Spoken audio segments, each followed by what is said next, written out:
Om Sadashivasamarambham Shankaracharya Madhyamam Asmadacharya Paryantam Vande Guru Paramparam. Om Bhadram Karnebhiः Shrunuyama Devaः Bhadram Pashyema Akshabhiryajatraः Sthirairangaistustuvagumsastanubhiः Vyashema Devahitan Yadayuः Swasti na Indro Vriddhishravah Swasti na Pusha Vishwavedah Swasti nastarksho arishtanemihi Swasti no brihaspatirdadhatu Om Shanti Shanti Shanti Om Sahana Vavatu Sahanau Bhunaktu Sahaviryam Karavavahai Tejasvinavadhitamastu ma vidvishavahai Om Shanti Shanti Shanti. So we are reviewing the Sukshma Sharira as per the fourth mantra of the Mandukya Upanishad. And what we saw in the last class, which was on Tuesday night, were some interesting aspects of the Sukshma Sharira, my abhimana for with the mind. So let's continue with that. There's a couple of I think some important aspects of that we discussed on Tuesday. And that's going to be a little bit of an issue because not all of you attend the Tuesday night class, and this is a continuum. So it's very possible that you may miss some aspects of that. So I don't know what else to do. The one thing that I could do is to repeat some of the important aspects that, I mean, everything is important. It's not as though something is unimportant. But in terms of a conceptual train of thought, there are some very key aspects that I think need to be repeated. And I'll try to do that as best as I can. Or you can just go back and review the Tuesday night class if you miss it. So we'll just have to go through that. And if it becomes a big problem, let me know.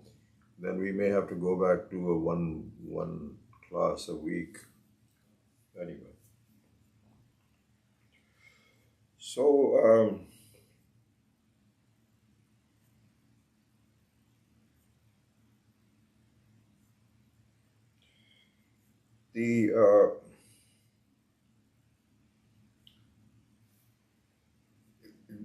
the whole vision of who I am, what is going on in my life, how do I gain complete freedom from it, it's a puzzle, and I mentioned that before. It's kind of like a puzzle that we are trying to solve, and the puzzle has different pieces to it. And I think what we need to do as one solves a puzzle is, first of all, identify a particular piece. And then more than that, I try to identify where it fits. That's the important thing. And so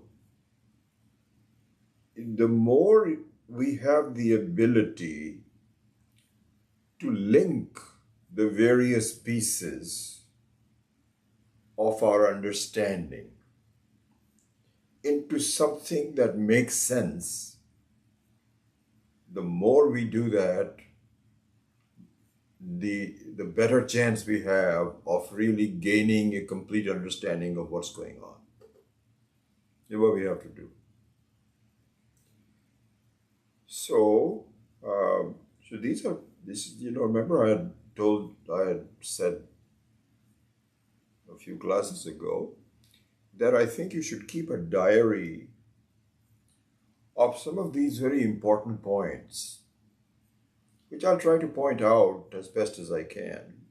But you have to really personalize it to yourself and keep a list of these important elements, important pieces of the puzzle, and then pursue the thoughts of linking them together, because they all make sense,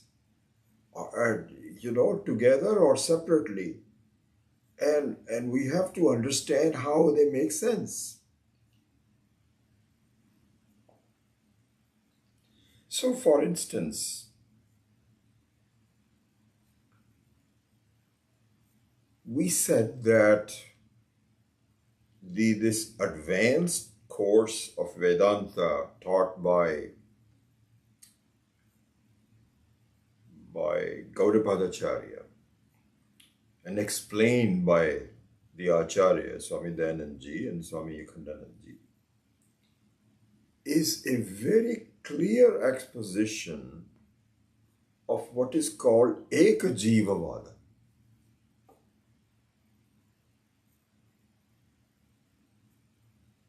So this is one important thing that one should really just note down. And as you begin to develop a linking of all these pieces, then we need to go back to it and what you will find is, and I'm telling you from my own experience, what you will find is that those pieces that seem to be isolated, once one's understanding gets better, you begin to see, aha, that's where this fits.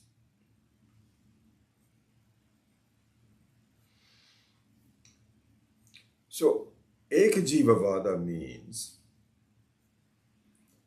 it's really just a single jiva in the whole creation.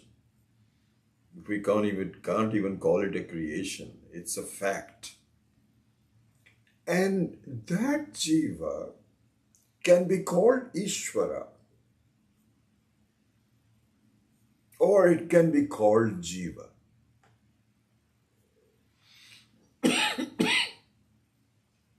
From a macrocosmic view, the same person is called Ishvara, and from a microcosmic view, the same person is called the individual. So one person. And one can say, do you have an example of this? How can that be? Of course. You cannot teach without very specific examples. So here the example is that if you visualize, this can be done in a couple of different ways, but let's say that you visualize this as a ocean of jnanam,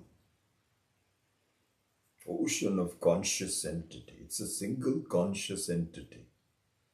It's an ocean in the sense that it is unlimited. Ocean is very large. You cannot see the end of it, even though you kind of, you can go to a beach and say, okay, here's the ocean ends here. But really, if you look at, and so that's a Laukika ocean, that's a worldly ocean. But this ocean of consciousness is unlimited. And it is in fact one and only, ekam advitiyam. One and only ocean. The whole thing is nothing but one ocean.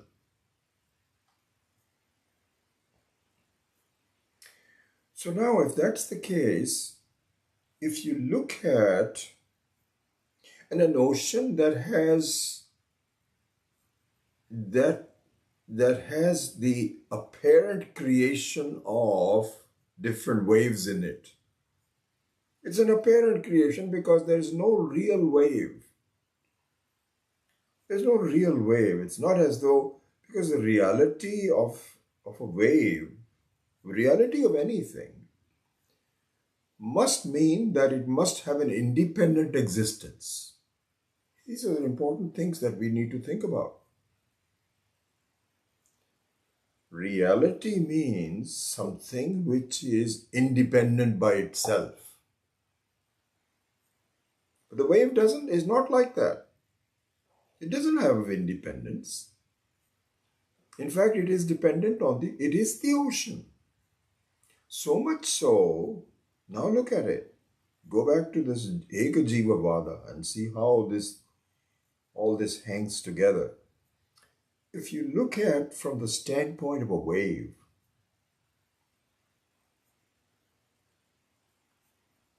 is there any doubt about the fact that each wave is the entire ocean?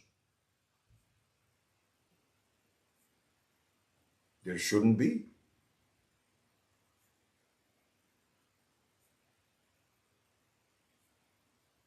So look at it this way. From the standpoint of a wave, yes, there are some individualistic characteristics of the wave. But there is no separateness. You may have some individualistic characteristic, that's okay. That's what this so-called creation is all about. If this was not the case, it would be boring. There will be nothing going on. But the individual characteristics, cannot hide the fact that each wave is in fact the entire ocean. You have just arbitrarily looked at it from a single standpoint. But in terms of the reality, there's only one ocean. We cannot say that the wave is separate from the whole ocean. This is what is called Ekajiva Vada. Ekajiva Vada means that yes, you can have apparent multiple jivas, but not really. It's a single one. You can, so this is, one can see this. If the whole ocean, which is Brahman because it is, the definition of Brahman, it comes from Brihat, means big. And again, this is a piece of the puzzle that we must have. The big we talk about is not a Vishesha, it is not an adjective. It is the Vastu itself. It is the noun, not an adjective. Because otherwise you can say there is a big mouse. So the bigness is an adjective which describes a Vastu called mouse. Or you can say a big mountain. So the bigness, it becomes relative as an adjective. But here, Brahman is big as a Vastu. Big means infinite. Purnaha.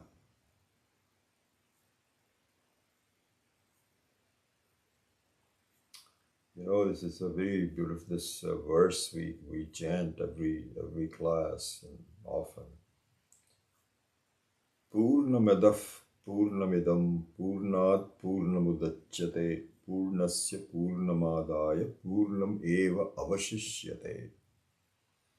So since we're taking that example, we can look at the meaning of this verse, this mantra.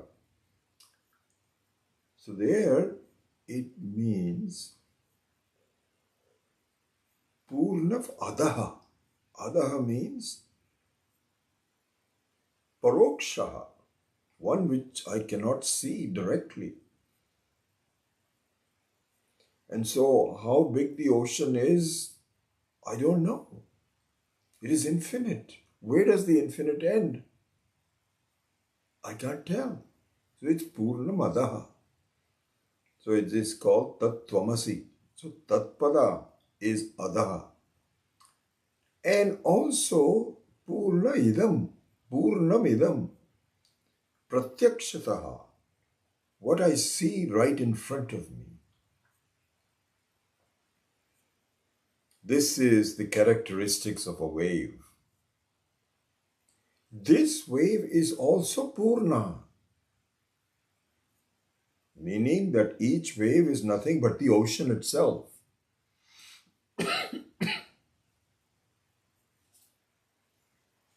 Right? So Purna Padaf, Purna Midam, that also is Purna.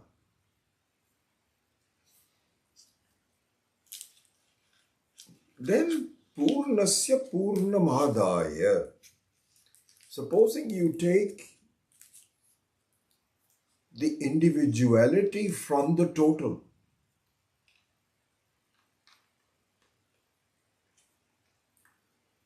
Purnasya Purnam Adaya. Supposing you separate it, is there any problem with the Purna? Supposing the wave dies, the wave becomes submerged in the water. Is the ocean affected by that? Is it any less? Is there any hani?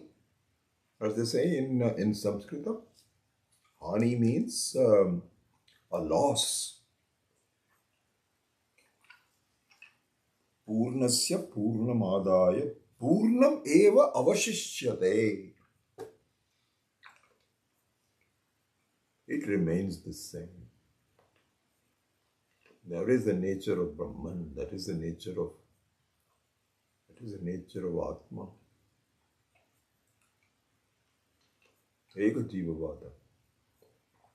They are not two separate individuals. In the beginning, I look for and I think about Ishvara as being separate from me.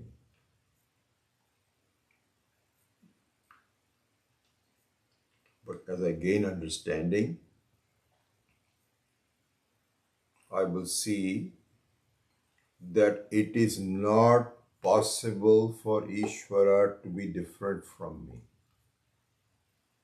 In fact, what I consider to be me is just my viewpoint. There is only Ishvara. I consider myself to be a wave. That's up to you. I don't see any separate wave. It is the whole ocean itself.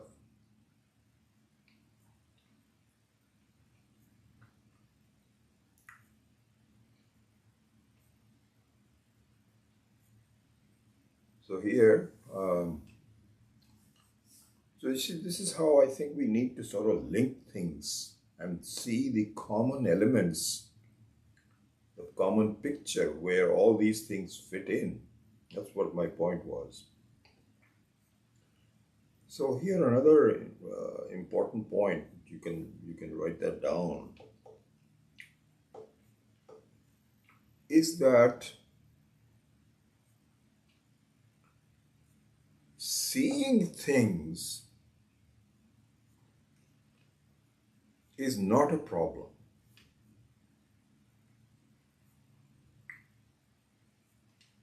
this does not create any problems. But seeing things wrongly is a problem.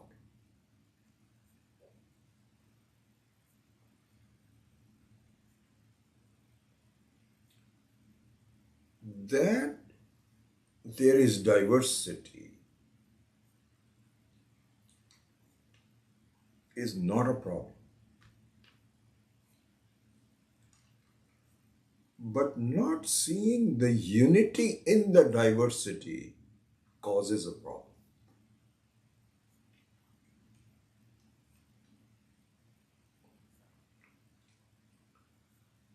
So, from the standpoint of the wave, you see, look at this.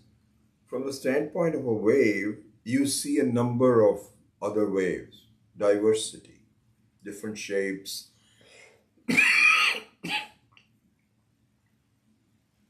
different sizes, different functions. Somebody is bigger than you, somebody is smaller than you, somebody is dependent on you, some you are dependent on.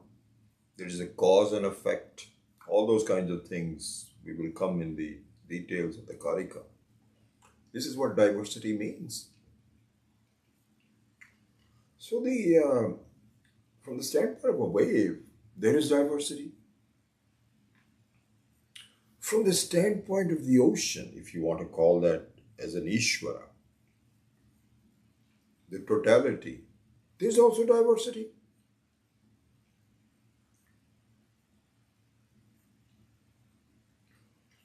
So seeing diversity is not a problem.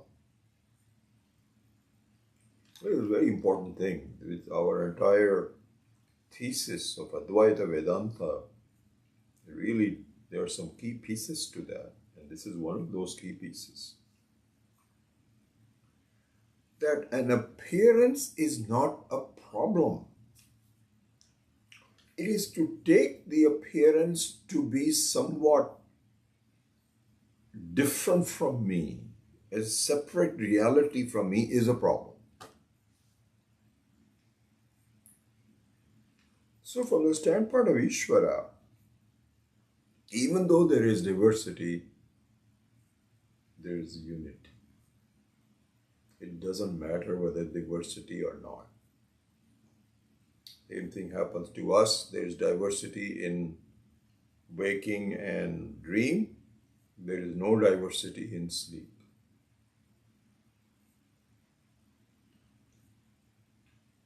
Those are just states. So to understand the self, which is, as we will see later, the self which is unaffected by diversity or the lack thereof diversity, that is where the complete vision lies. Okay. Now, another piece that we went over briefly, and I'll mention that here also because of the fact that some of you may not have attended the Tuesday night class, is again from the standpoint of the Ekajivavada and from the standpoint of Purnaha, Aham Purnaha. As a diversity, I am Purnaha. As a non-diversity, I am Purnaha. If you take diversity out of the non-diversity, it doesn't matter. It remains. Whether it is there or not there doesn't matter. That's the meaning of this mantra. So from this standpoint, what we saw was that my seeing the diversity is based on my samskaras. Everybody sees diversity, but how they see it, what value they put on it, are they bothered by it or not bothered by it? Those are kind of things that are highly individualistic. This is the so-called creation. There's an infinite ways to look at it. even though there is only one way to look at it. But if that one way is not known, you can have infinite varieties of not knowing. So we saw this, a beautiful example by Swami Akhandananda. I've not seen this before. What he said was, look, if you have a light which is not modulated, like a sunlight, there is some modulation, but not in this way that we're talking about. You will see this. Modulation is that it can be hidden from you. There can be the earth's movement can make it into a night, and so there is some apparent modulation of the sunlight. But if you're away from the earth, there is no modulation. Sunlight is always there. So this is one aspect of it. The other aspect is how a movie is created through the movement of the film. In the old traditional ways, when there was actually a film.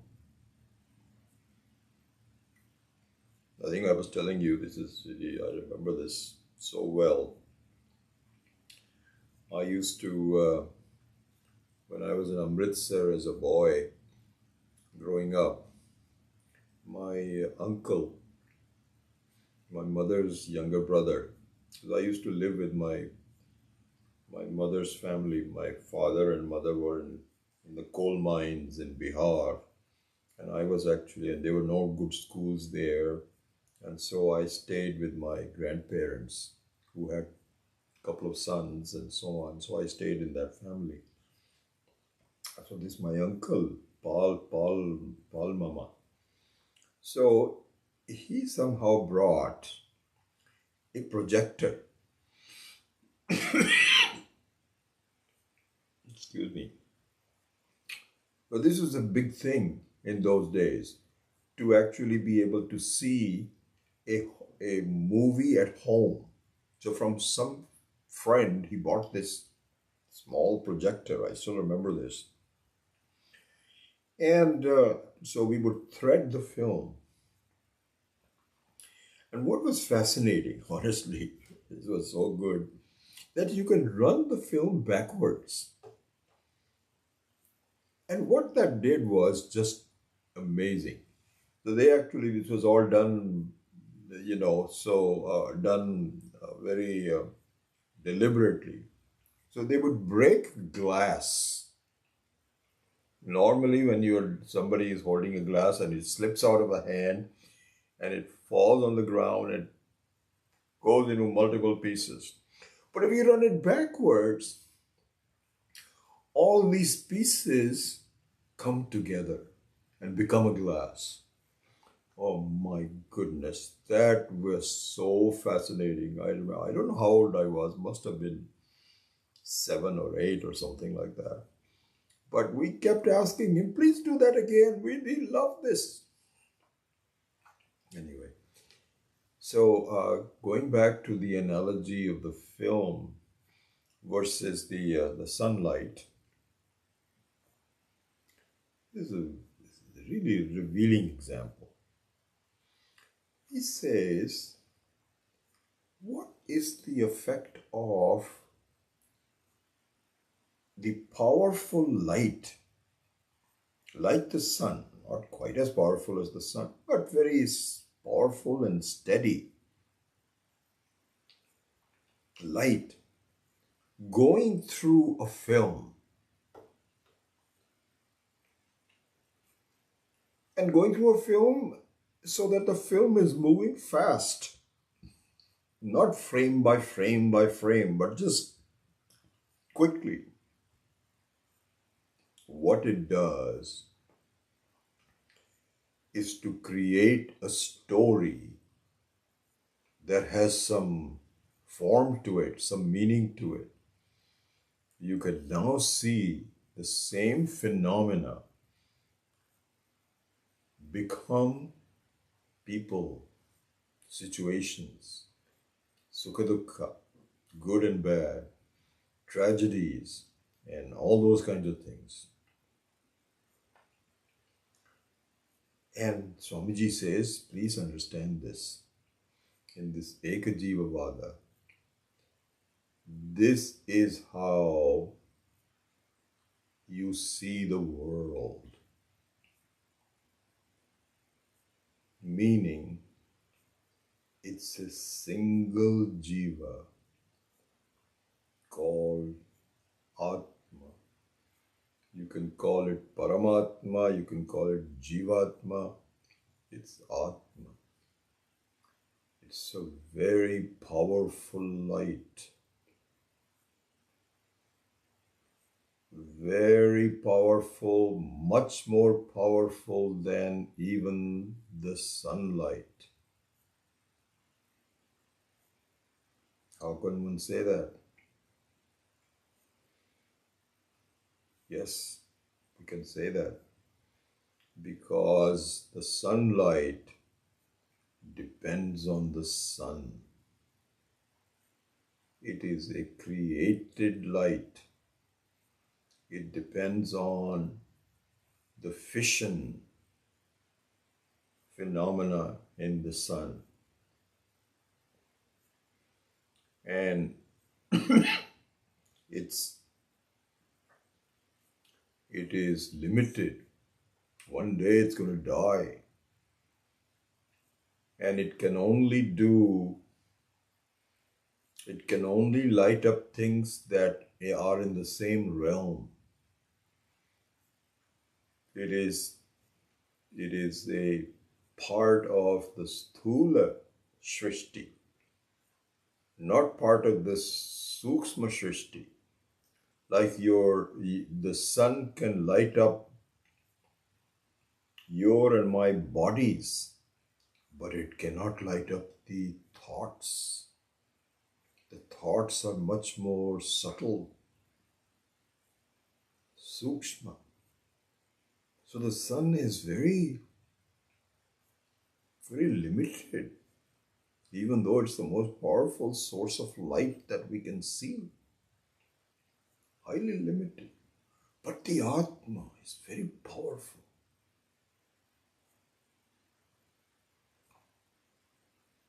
It's very powerful because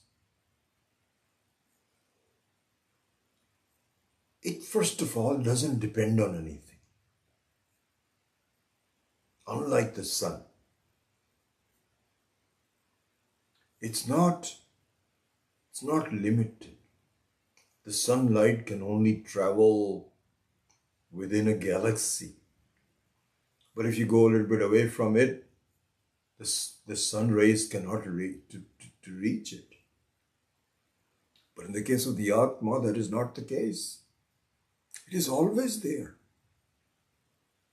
It is self-existing. It doesn't need anything.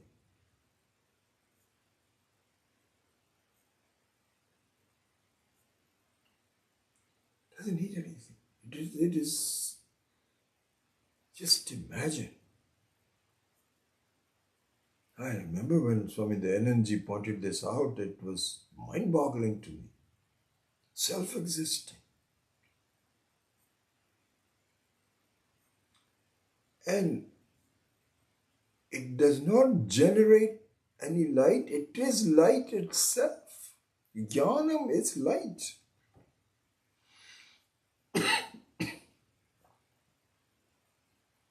I know. It is Jnanam.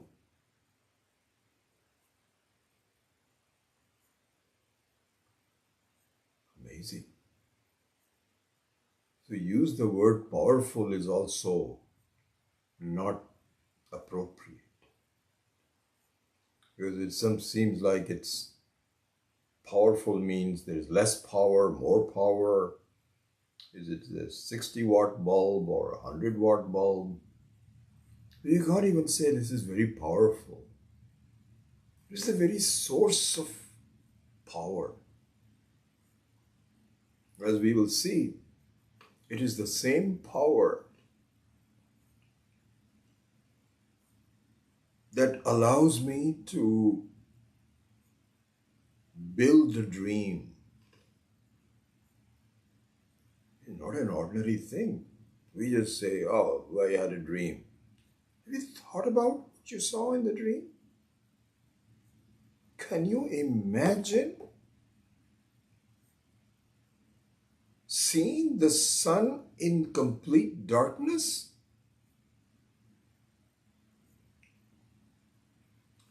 Can you imagine people that are long gone to be alive?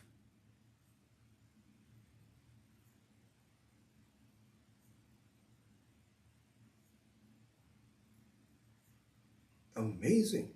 And that's in the dream. And the same light is the same Atma, Eka Jiva. Not as though that I have a separate source of light in my dream and a separate source of light in my waking. It's the same light, same Atma. And this Atma is so powerful that it generates a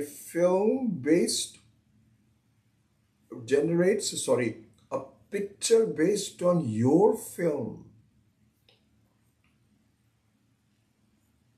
See this fact. It is an amazing fact.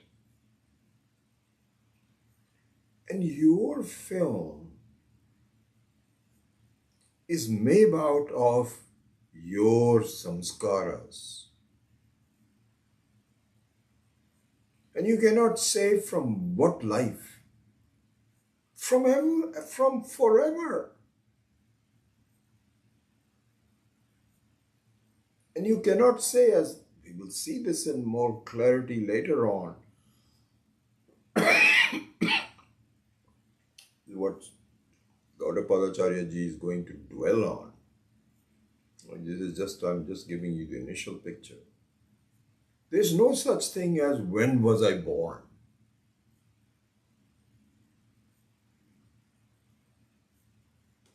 I was always there. I'm always there. It's like an ocean which is always there. And a wave. So there we can depart from the example of the wave, because though you can see that the wave had a beginning. But if the wave had a Sukshma Sharira, that Sukshma Sharira was always there. Sukshma Sharira is a very interesting thing. It has always there. It's Anadi. But it has an end. And not an end per se, but it's like a merger into the Purna. So anyway, going back to it,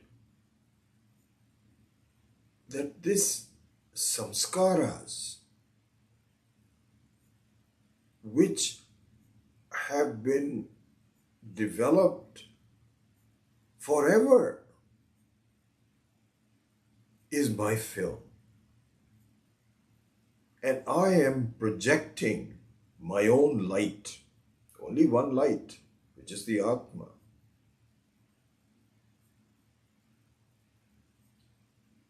And projecting it in the way I see the world.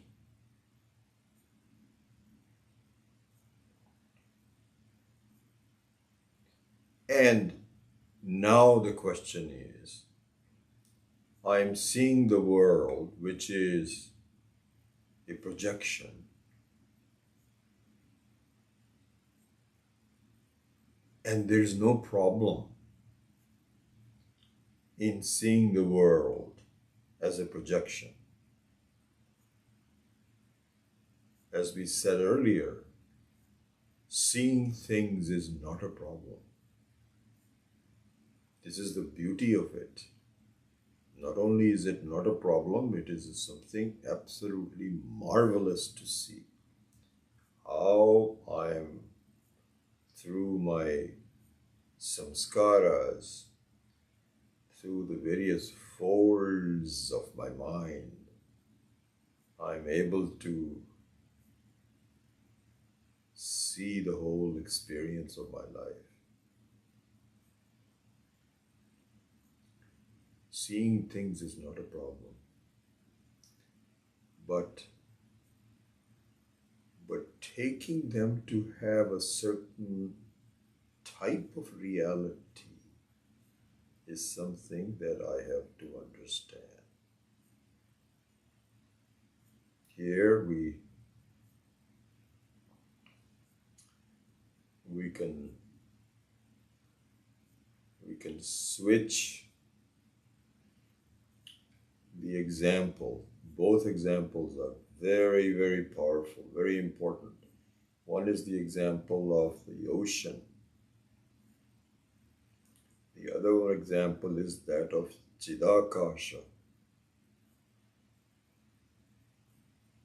Chidakasha.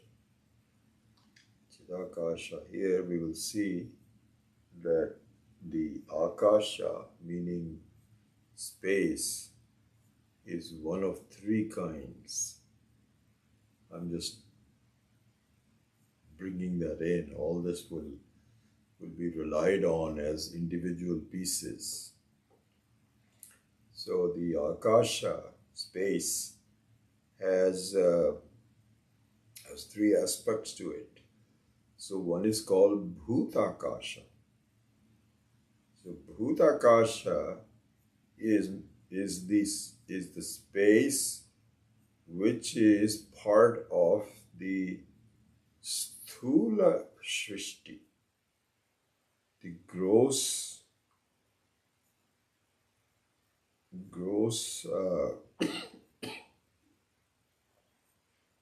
world.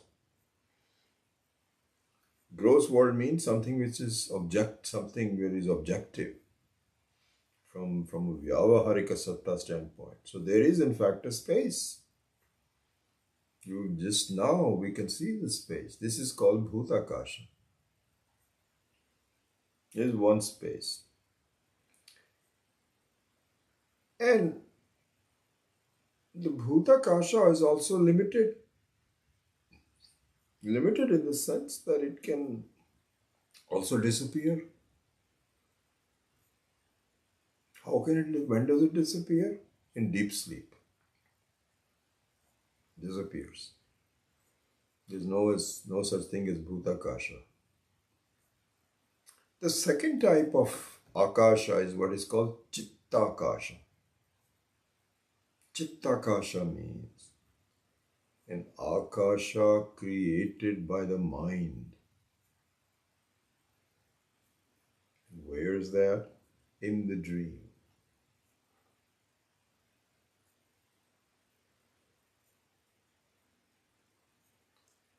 In the dream, there is a space created. Has to be. Is.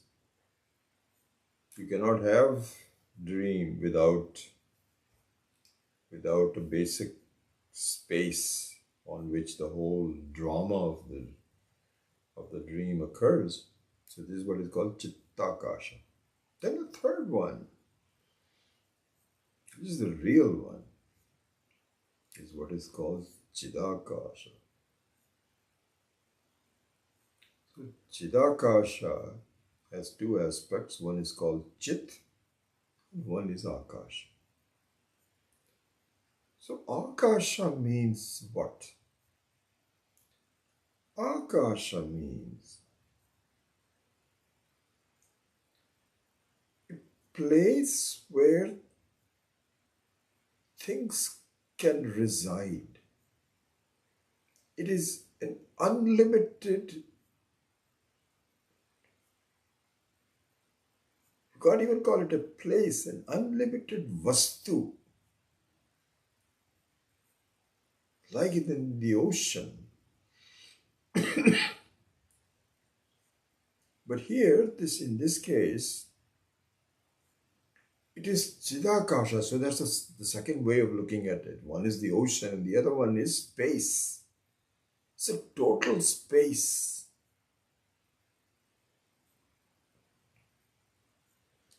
And in this total space, unlimited space, there can be appearances inside of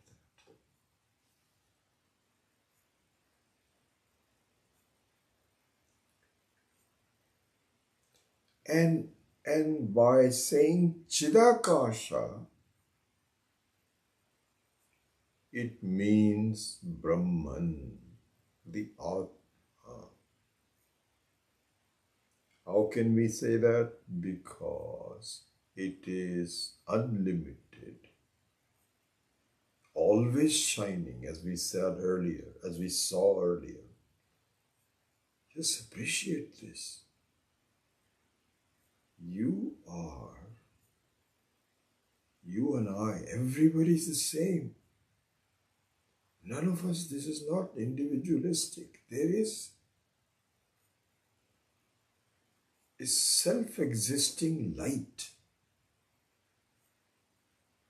And this self-existing light is the Chit aspect of the Akasha. I am. I know. I know and I am. Satyam Jnanam Anantam.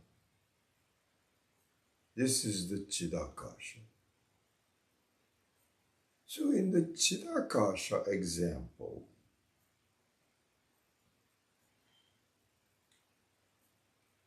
and so just to complete that analysis, the Bhutakasha and Chittakasha are very limited because each one cancels the other. They are mutually exclusive. So the Bhutakasha in the Jagrat Avastha is cancelled by the Chittakasha in the dream, and the Chittakasha in the dream is cancelled by no Akasha in the Sushupti, in the deep sleep. But Chidakasha is present without any limitations.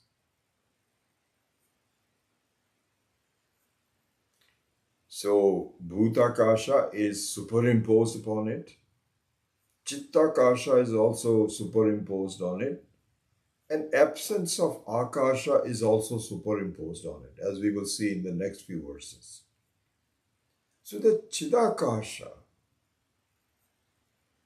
is unlimited, always there. But now to complete this is the reason I was taking this example. To complete this, it is possible that in the Chidakasha, like in the case of Bhutakasha, you can have an appearance that can confuse you.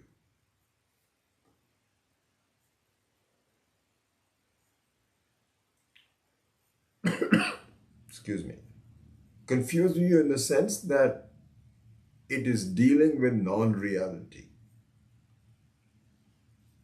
So here that example is that of the blueness of the sky, blueness of the Bhutakasha. This is a very important example that we're going to build on. The Bhutakasha, the Nilima, what's called Nilima. Nilima means the blueness.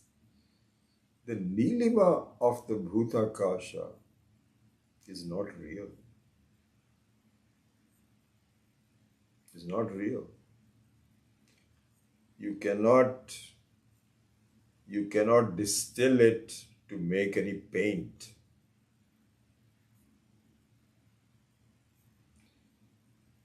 You cannot wash your clothes in it.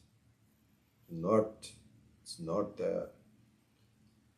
And yet it must be somewhere.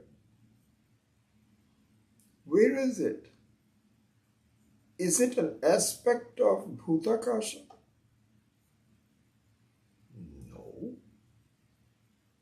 Because right now in the sky, I don't see any blueness. If it is an aspect of the Akasha, then it must always be blue. But it isn't. So where is it? What does it depend on? I can't distill it. I cannot make any use of it. But it's there.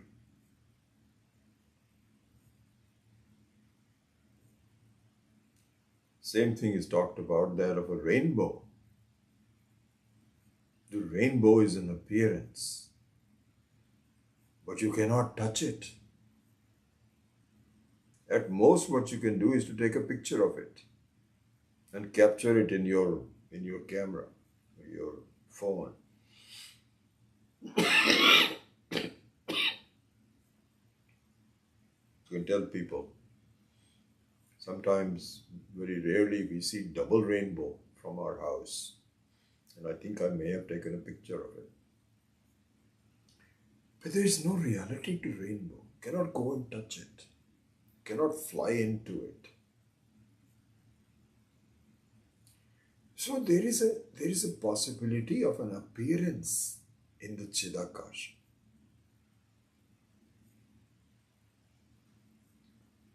And in the Chidakasha, which is the light,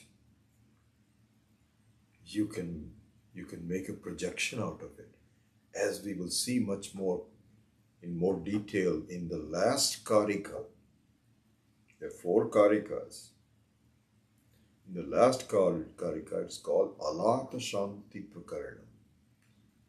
So this fact is brought out in great detail by Gaudapadacharyaji. So we will review that. I don't know when. The way we are going, it may be several years. Or you can study on your own. But the main point here, this is what I was pinning on, this is the one thing that I want to say, is that appearances are not a problem. Seeing the world is not a problem. Interacting with it, having that experience and so on is not a problem. What can be a problem is if I don't view it in the right way. And so, seeing Nilima in the Akasha is not a problem. But to see the Akasha itself as blue is false. I mean, there is no real problem per se. But in our case, there is a problem because not seeing the projection to be what it is, which is just an appearance, I build my entire life based on this error. And then suffer from it because I build an alternative reality based on this falsehood. And this alternative reality becomes an issue and not easily done, even though it's false. I didn't study with Swami Chinmayananji for that long compared to the other acharyas. But I was with him for the first 2 years of my life. I'm very indebted to him. He's the one who introduced the Vedanta to me. So he's a very important figure in my mind. But I studied with him for about 2 years. And one of the examples which stuck in my mind, and I don't even have to consult it, those are all in my mind, is this example that Swami Chinmayananji gave. He says that suppose you are swept away by the strong currents of a river, and it's dark. That's what really samsara is. It's a never-ending never-ending set of experiences where I'm feeling small and helpless, never-ending. For a while, I might come up. Swami Dayananda used to say that the jiva can be seen as to be a drowning man, drowning person, not a drowned person. A drowned person has no problem; he's gone.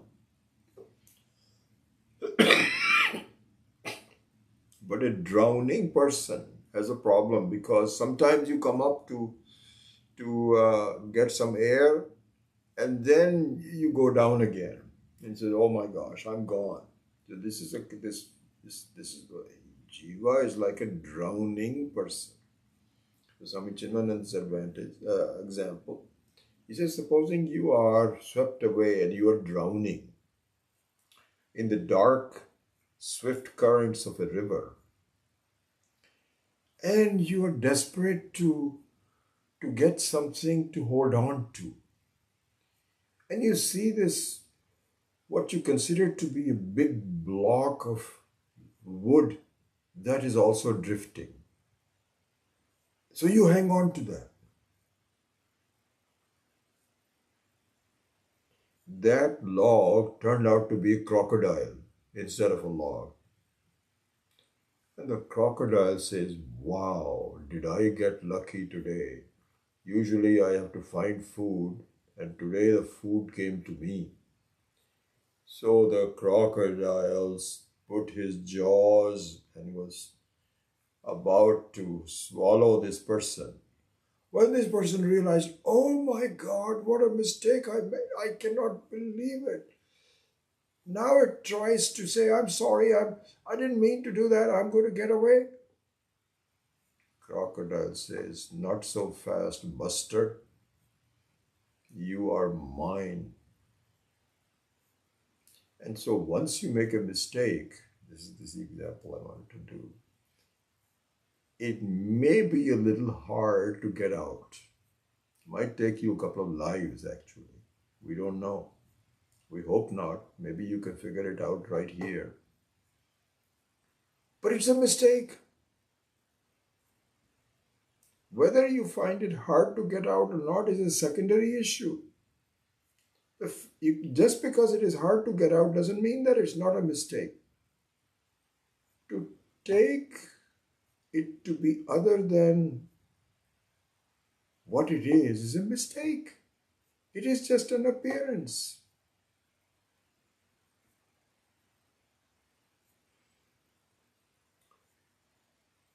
So anyway, so this is the important thing, as we will see, is that seeing things is not an issue.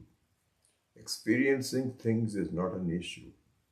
But our understanding of what I'm seeing and how am I seeing it and how am I different from it, how am I not different from it, is it separate from me or not, this is what requires inquiry, vichara. And until we do that, we are stuck with it like a crocodile. So anyway, I didn't even take up the fourth verse complete. I was hoping to complete it today.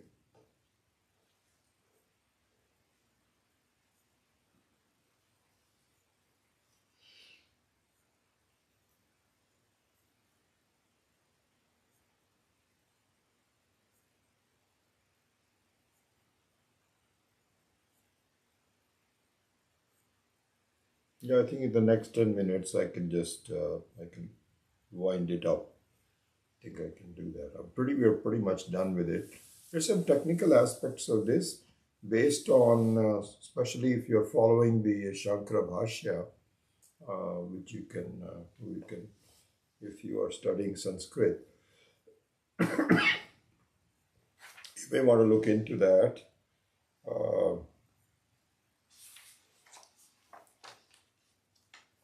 And see some of it. But so let me give you one aspect.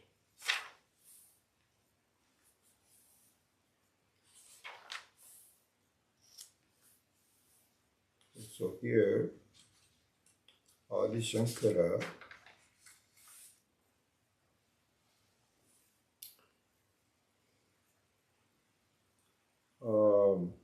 we've done some of it already, but just to summarize, Adi Shankara gives the example of what is Antaf Pragya. So that's what this verse, this mantra number 4 is all about. So he says,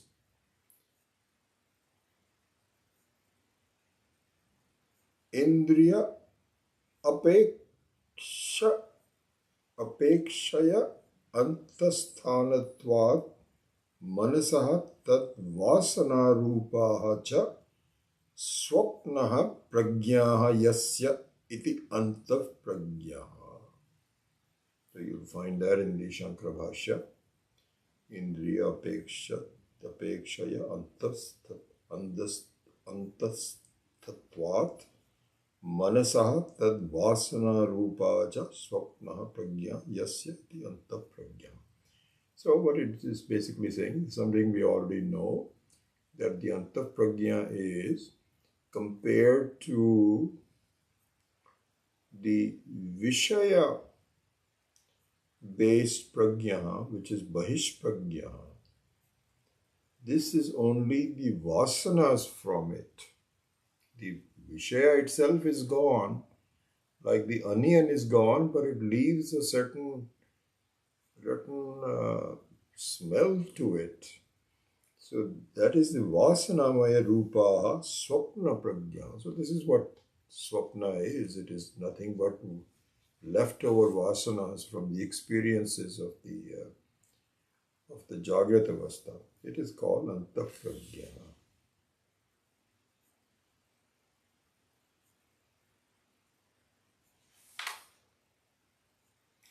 Then Adi Shankara talks about why is it called Taijasaha. Remember, the individual's name in the Jagrata Avastha, we've gone through that, is Vishwa. Then the individual's name, the nature of individuality in the Swapna is called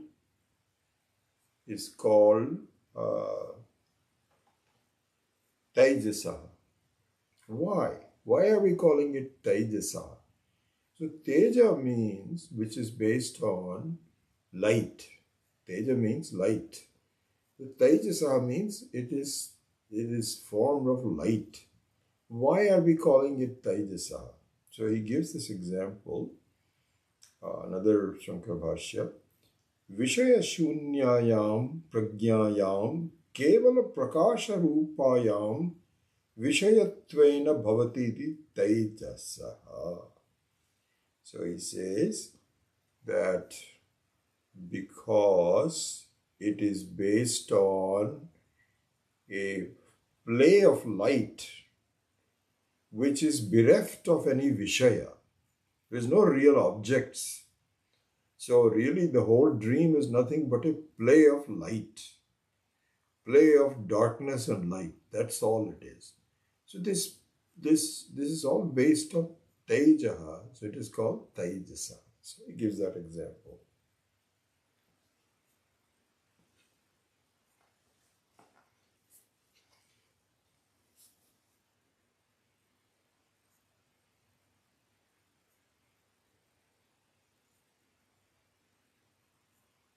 So here,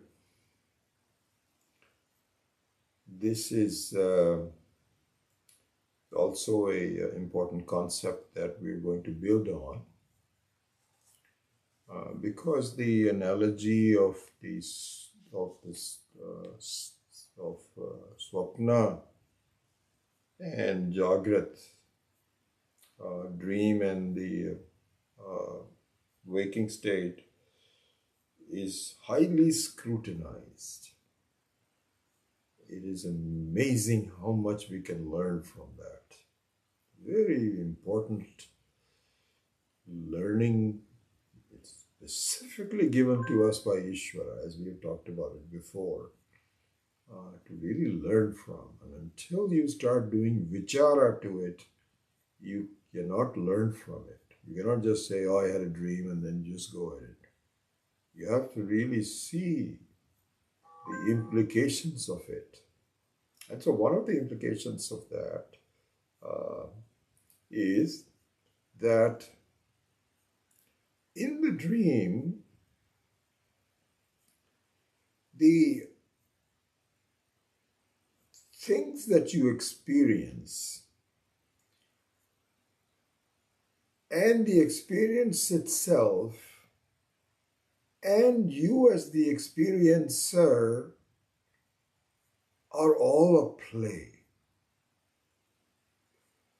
So in Sanskritam you can say bhogya. So bhuk means to eat or to experience. This is where the word bhojanam, which means food, comes from. But in the dream, you have bhogya. Bhogya means experienced. And you have bhokta, the experiencer. And then you have bhoga, which is the experience. So this is the famous Triputi, the triad. Knower, known, knowing. Experiencer, experienced, experience.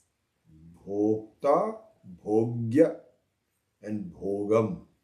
That's what happens in the dream. Are not separate entities. They are just an appearance like in a film.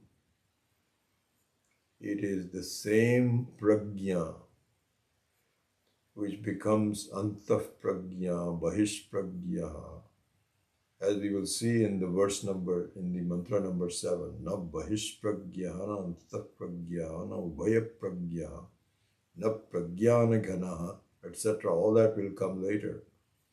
But here it means, we see the example. You cannot say, how can we experience the same person become?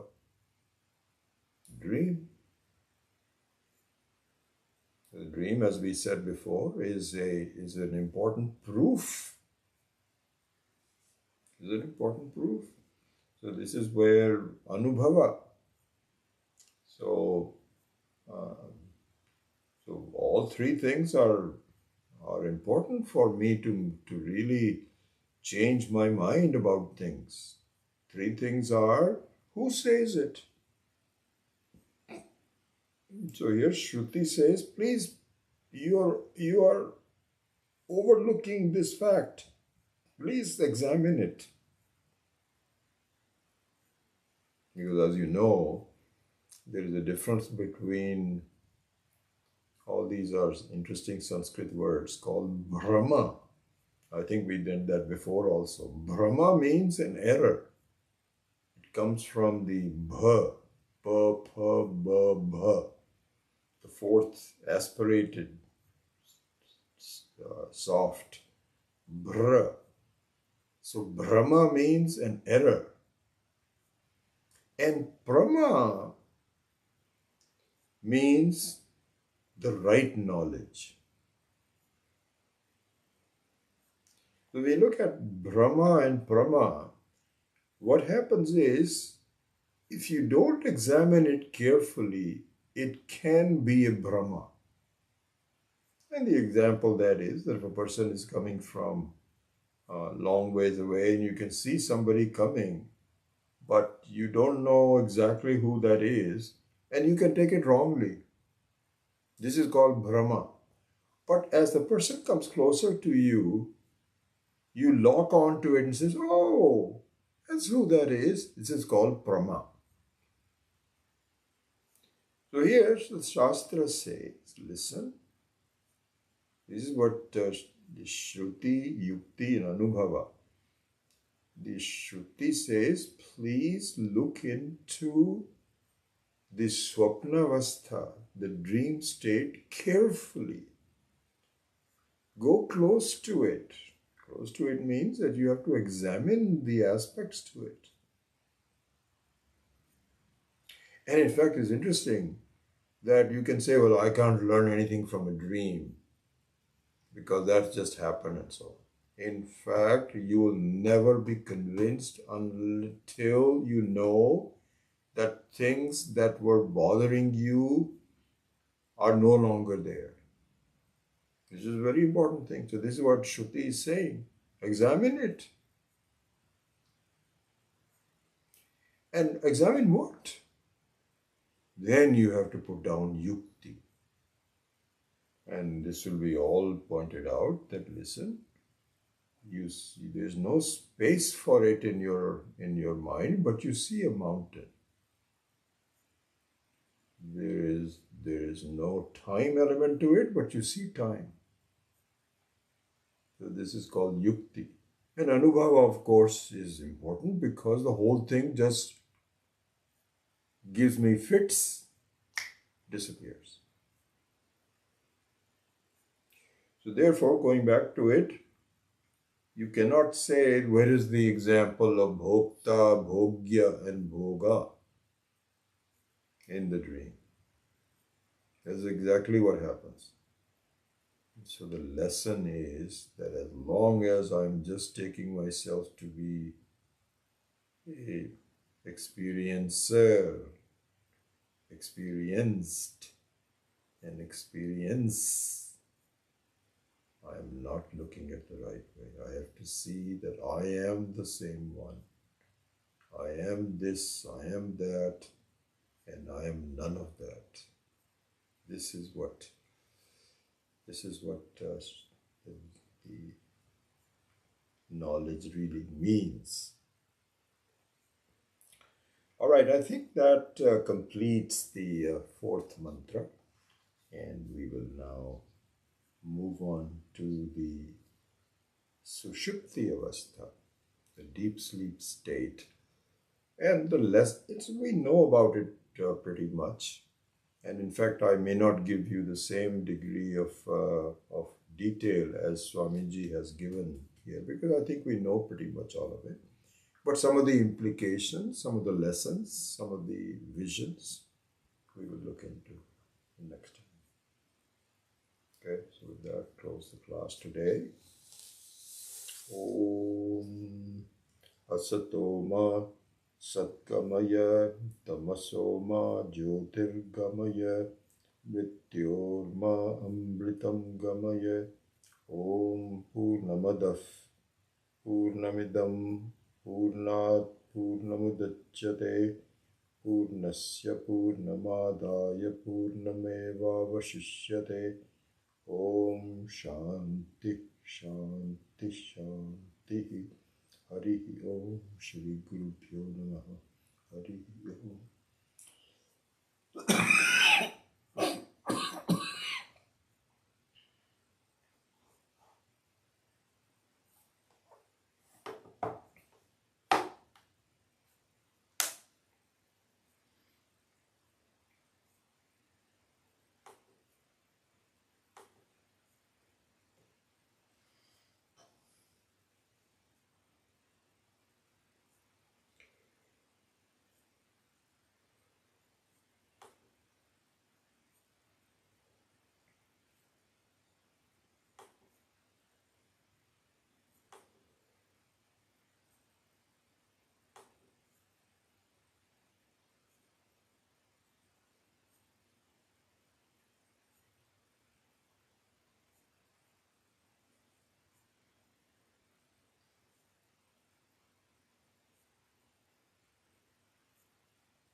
And Shri, let me understand. So when you say the spell the terms for the number two and number three, so again, just to reiterate, the the Bhuta Kasha. Bhuta means all the Panchamahabhutas as part of the Panchamaha, the five great elements, which are the gross elements. And so that's space, air, uh, fire, water, and earth. Akasha, Vayu, Agni, Apaha, and Prithvi. So that is what is called Bhutakasha. That means that the uh, same Shrishti that we see is made up of these five basic elements. So that is called Bhutakasha.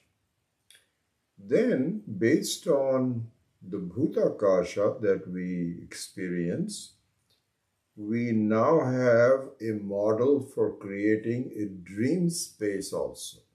Because the same things that you have in the Jagrata Avastha, where you need a space, you cannot do things without space. You need, sound, you need things to see, all those kinds of things. So similarly, in the dream also, you have to create a space. And so the space created in the dream is not Bhutakasha. It is based on your mental space creation. So that is called Chit Akasha, Chitta. And so the Chitta is an important, interesting word because it comes from Chit plus Ta becomes Chitta. So Chit uh, is the original, and Chitta is a copy. So the mental vritti, which is generating the Chittakasha, is a copy of Chidakasha. And so that is the Chittakasha. That's number two. Then comes the reality, which is Chidakasha. So the Chidakasha remains the same in all three states of experiences, namely the Jagrata Avastha, Swapna Avastha, Sushupti Avastha. And this is in the form of a self-illuminating light, self-existing light in the form of the Atma. So that's, I hope that answers your questions. If not, please let me know.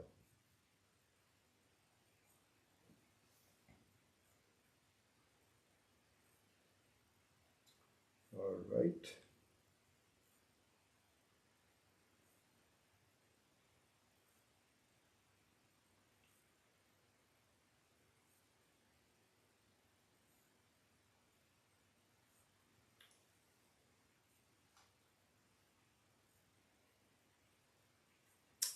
Okay, if there's no more questions, then I will take your leave and we'll see you next time. Hari Om.